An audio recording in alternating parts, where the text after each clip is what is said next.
இன்னைக்கு என்ன வீடியோ பார்க்க போறோம் அப்படின்னா, இன்னைக்கு வந்து சனிக்கிழமை எங்க வீட்ல லஞ்ச் ஒன் பாட் ரைஸ் தான் பண்ண போறேன் லஞ்சுக்கு. மஷ்ரூம் பிரியாணி. ஸோ சிம்பிளா டக்குன்னு ரொம்ப ஈஸியா மஷ்ரூம் பிரியாணி நான் எப்படி பண்ணுவேன்னு ஷேர் பண்ணுவேன். நீங்க எப்படி பண்ணுவீங்க மறக்காம கமெண்ட் செக்ஷன்ல வந்துட்டு ஷேர் பண்ணிடணும். சரியா? இன்னைக்கு வந்து குக்கர்ல செய்யல, நான் வந்து பாத்திரத்துல தான் செய்யறேன். ஃபர்ஸ்ட் வந்து ஒரு குழிக்கரண்டி அளவு எண்ணெய் போட்டுக்கலாம். அதுலேயே ஒரு அரை குழிக்கரண்டி அளவு நெய் போட்டுக்கிறேன். எண்ணெய் நல்லா காஞ்சிடுச்சு. இப்போ வந்து பிரியாணி ஸ்பைசஸ் எல்லாமே போட்டுக்கிறேன். 2 வெங்காயம் நீல வாக்கில் கட் பண்ணி வச்சுருக்கேன், அதை ஆட் பண்ணிக்கலாம்.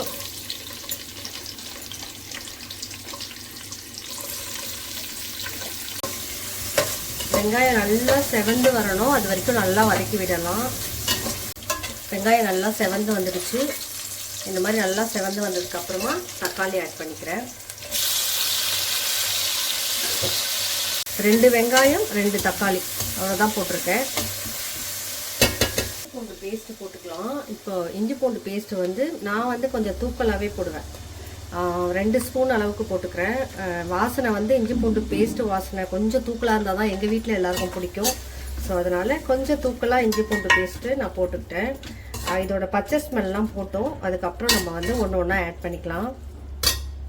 2 பச்சை மிளகா கீராமல் அப்படியே முழுசாக போட்டுக்கலாம். இதோடவே நல்லா வாஷ் பண்ணி எடுத்து வச்சுருக்கேன் மஷ்ரூம். சுடுதண்ணி போட்டு நல்லா வாஷ் பண்ணுங்க, அப்போ தான் வந்து நல்லா க்ளீனாக இருக்கும். வாஷ் பண்ணி வச்சுருக்கேன். இதையுமே ஆட் பண்ணி நல்லா கலந்து விட்டுக்கலாம். மஷ்ரூம்லேயே வந்து பார்த்திங்கன்னா நல்லா தண்ணி விடும். ஸோ அதனால் தண்ணி இல்லாமல் நல்லா வாஷ் பண்ணி எடுத்து இதில் ஆட் பண்ணி நல்லா கலந்து விட்டுக்கலாம். நல்லா எண்ணெய்லாம் பிரிஞ்சு மேலே வரும், அது வரைக்கும் கொஞ்சம் நேரம் வேக விட்டுருவோம் மஷ்ரூமை.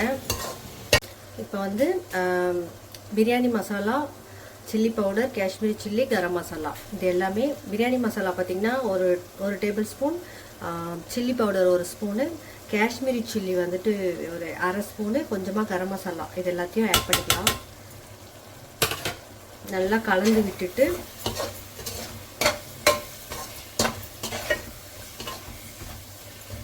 இதோட 1 கப் அளவு தயிர் ஆட் பண்ண போகிறேன்.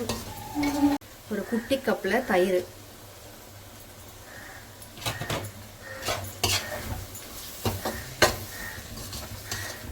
இப்போ தேவையான அளவுக்கு உப்பு ஆட் பண்ணுறேன். பத்தலைன்னா லாஸ்ட்டாக வந்து தண்ணிலாம் ஆட் பண்ணிவிட்டு நம்ம வந்து கலந்துடலாம். ஒரு கைப்பிடி அளவு புதினா, ஒரு கைப்பிடி அளவு கொத்தமல்லி.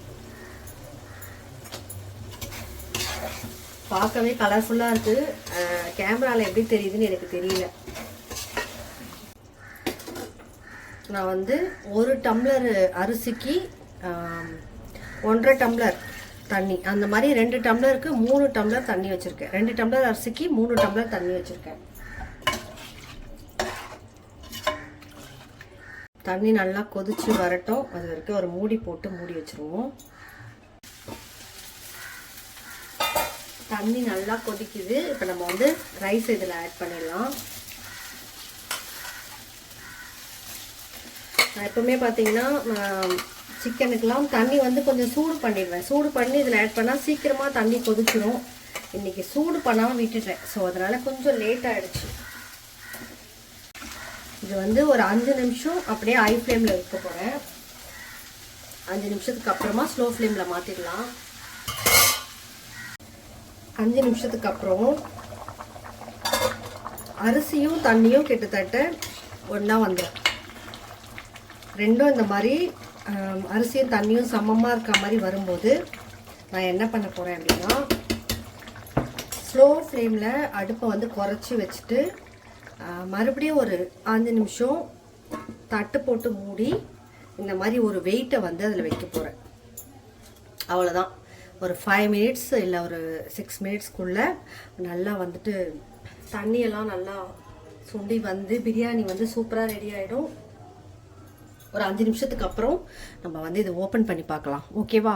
ஓகே, இப்போ பிரியாணி சார் வந்து எப்படி இருக்காங்க அப்படின்னு பார்க்க போகிறோம். ரெடி பார்த்தீங்களா? சூப்பராக ரெடி ஆகிடுச்சா? வாவ், அரிசி எவ்வளோ உதிரி உதிரியாக நீள நீளமாக வந்திருக்கு பாருங்கள். இப்போ நான் என்ன பண்ண போகிறேன் அப்படின்னா இன்னும் கொஞ்சம் நெய் இதில் ஆட் பண்ண போகிறேன். ஓகேவா? லாஸ்ட்டாக ஒரு முறை கொஞ்சம் போல் நெய் ஆட் பண்ண போகிறேன். அவ்வளோதான். இதோட நம்ம ஆஃப் பண்ணிடலாம். சூப்பரான மஷ்ரூம் பிரியாணி ரெடி ஆயிடுச்சு.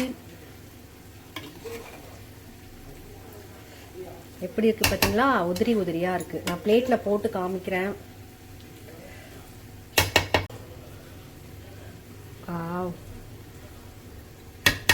நீங்கள்லாம் எப்படி செய்வீங்க எனக்கு கமெண்ட் செக்ஷனில் சொல்லணும். சரியா?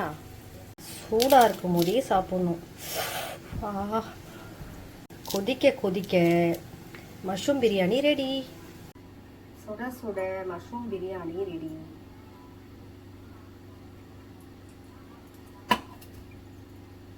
சூப்பராக இருக்குது.